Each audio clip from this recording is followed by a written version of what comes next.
में कौन बात कर रहा है ये बताओ। सर मैं आपके घर के बाहर खड़ा हूँ, आप आके एनवेलप ले जाएँ प्लीज़। हाँ, कौन बात कर रहा है ये बताओ। सर मैं राशिद बात कर रहा हूँ, मैं टीसीएस के ऑफिस में काम करता हूँ। आपका पार्सल आया हुआ है, अभी लाइसेंस के लिए अप्लाई किया था, आप लाइसेंस ले लें अपना। लाइसेंस के लिए मैंने अप्लाई नहीं किया, आप हो कौन ये बताओ, क्या सर घुमा मेरा रहे हो नाम मुझे। सर मेरा नाम राशिद है, मैं टीसीएस में काम करता हूँ। सर क्या हो गया आपको, कैसी बातें कर रहे हैं आप? ऐसी बातें करूंगा मैं जब अप्लाई नहीं किया तो मैं।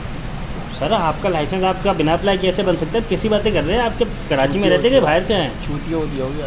मैं तो बाहर से आया हूँ यूरोप से। सर अब आप, अल्लाह आपको मुबारक करे सर, पर आप ये ला के ले जाए। सर मैं खड़ा हुआ हूँ, आप फ़ोन भी नहीं उठा रहे थे, तो मुझे घर पे जाना है सर। चलो मैं सुबह आऊँगा, सुबह तक वेट करो। सर ये यार सर ये सर आप अजीब बात कर चूतिया। रहे हैं सर, आप मुझे हाइपर कर रहे हैं सर, मैं कुछ उल्टा सीधा बोल दूँगा आपको। बोलते उल्टा सीधा।